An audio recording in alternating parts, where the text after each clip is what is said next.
अस्सलामुअलैकुम dear students, कैसे हैं आप? यकीनन ठीक ही होंगे। अल्लाह ताला आपको ऐसे ही शाद आबाद रखे और खुश रखे, आमीन। प्यारे बच्चों, यकीनन आपने पहले लेक्चर सुने होंगे और आपको काम करने में बहुत आसानी हुई होगी।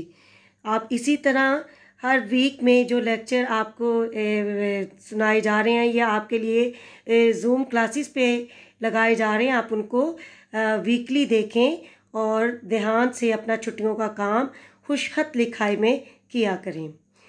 आज हम आपकी किताब काविश में से बहुत दिलचस्प कहानी लाए हैं। वैसी ही कहानी जैसे आपने जमात सोएम में पढ़ी थी।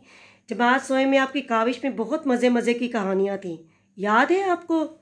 हाँ भाई, शुक्रिया भाई, अपना घर, मटकू मियाँ, खुदा की कुदरत, कितनी मज़े की नज़में और कहानियाँ थीं। इसी तरह आज जमात चहारम की काविश से बड़ी मज़े की कहानी है। कहानी का नाम है रबड़ की गेंद। तो आइए पहले में हम इसके अहम नकात देखेंगे। अहम नकात की मदद से फिर मैं आपको इसकी मुख्तसर कहानी सुनाऊंगी और कहानी सुनने के बाद आप अपनी किताब से फिर तफसील से ये सबक पढ़िएगा। इस सबक के अहम नकात ये हैं। नंबर 1, मुसन्निफ़ का अपने घर वालों के साथ चचा की बेटी की सालगिरह पर जाना। नंबर 2, शोर शराबा करने पर मुसन्निफ़ की अम्मी का सब बच्चों को घूर कर देखना। नंबर 3, सब बच्चों का घर से बाहर क्रिकेट खेलने का फैसला करना, लेकिन गली नंबर 4 के करीब ना जाने का इरादा करना। नंबर 4, गली नंबर 4 के बारे में अजीबो गरीब बातों का मशहूर होना। नंबर 5, अचानक इन बच्चों को खेल में गली के बड़े बच्चों का दखल अंदाजी करना।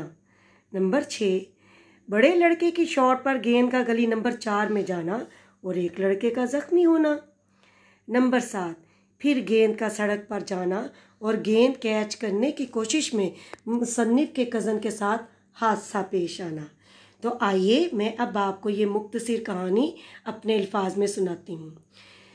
जैसा कि मैंने बताया कि मुसन्निफ़ जब अपने चचा की बेटी के घर सालगिरह पर गया। मुसन्निफ़, सबसे पहले ये कि मुसन्निफ़ किसे कहते हैं?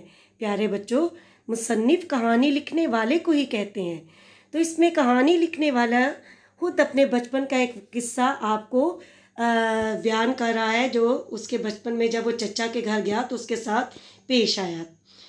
तो हुआ यूँ कि मुसन्निफ़ अपने चचा के घर जब उनकी बेटी की सालगिरह पर गया तो घर में बहुत शोर शराबा था। सब कज़न वगैरह इकट्ठे थे।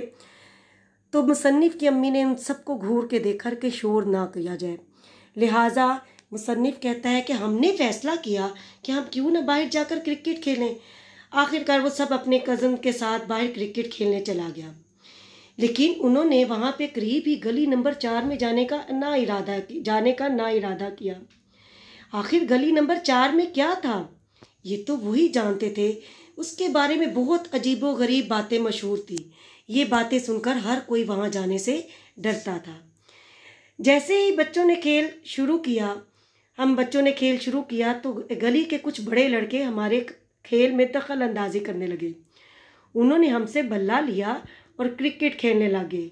हम लोग सहम गए क्योंकि उन्होंने आकर हमें रोब और दबदबे से बल्ला लेने की कोशिश की थी। आखिरकार हम उनके साथ खेलने लगे। जैसे ही मेरे एक कज़न ने उसकी तरफ गेंद फेंकी तो एक बड़े लड़के ने बहुत ज़ोर की हिट लगाई और गेंद गली नंबर 4 में चला गया।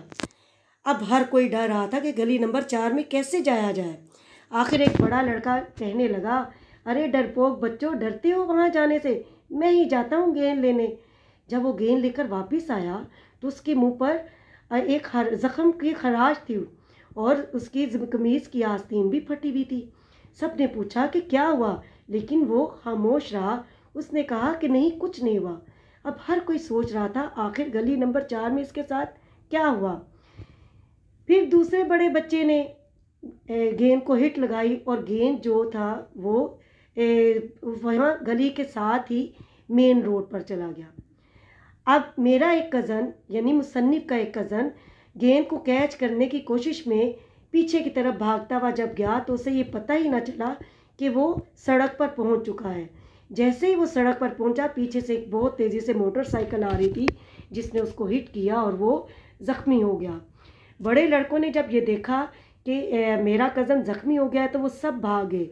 हम लोग बहुत परेशान हुए, लेकिन आखिर के शुक्र था कि मेरा कज़न खैर खैरियत से था और उसे वो ज़्यादा ज़ख्मी नहीं हुआ था, और फिर मेरे चचा उसे हॉस्पिटल लेके गए। हाँ तो प्यारे बच्चों, देखा कितनी मज़े की दिलचस्प कहानी थी। अब आप इसको तफसील से अपनी काविश किताब खोलें और इस सबक को खुद से पढ़ें, बार बार पढ़ें दुरुस्त तलफ़्फ़ुज़ के साथ, और इसकी कहानी के आखिर में दिए गए मश्क के सवालात को हल करने की भी कोशिश करें और सबक में से उसके जवाबात ढूंढें।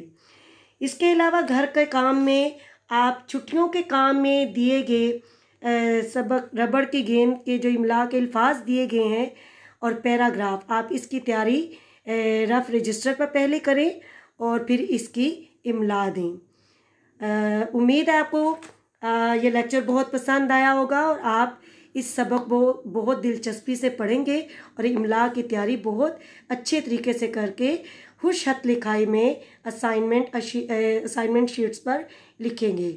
ओके, अल्लाह हाफिज़, बाय बाय।